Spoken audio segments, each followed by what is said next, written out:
Hello, good morning mga idol. Tayo ay maglaba-laba muna mga idol dahil ang dami ko ng labahan.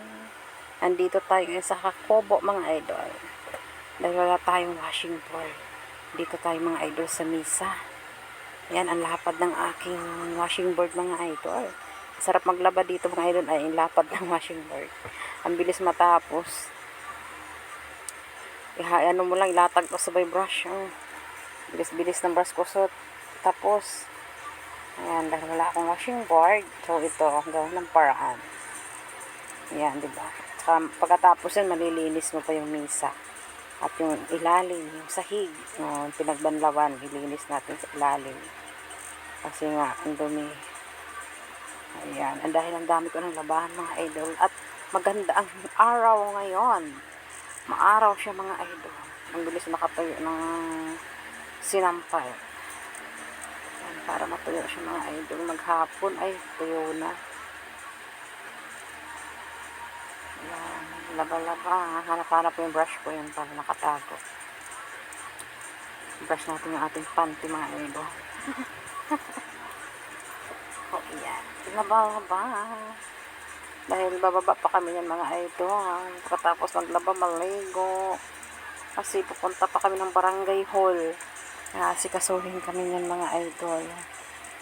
Asikaso kami ng mga requirements na kailangan sa nalalapit namin kasyal mga idol. So ito pala yung harap ng aming bahay mga idol. So ayan, maganda siya pag tag-araw, no?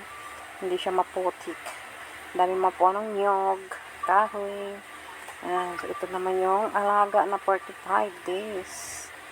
Alaga kay Maderes yan. Sa mama ni Freddy kasi para daw sa kanyang kaarawan. August 9.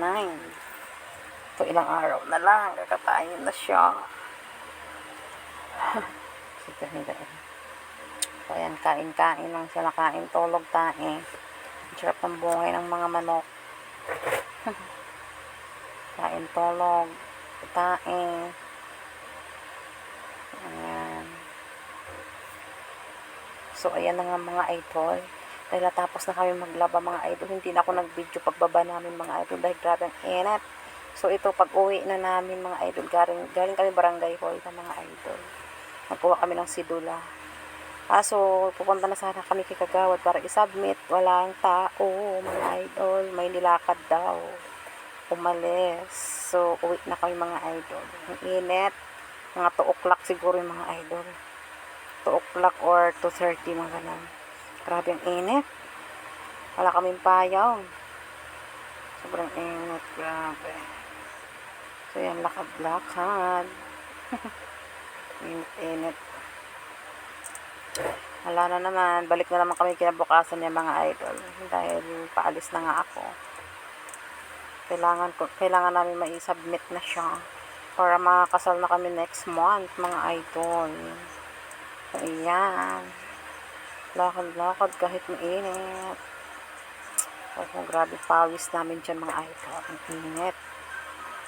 Ayan, thank you mga idol.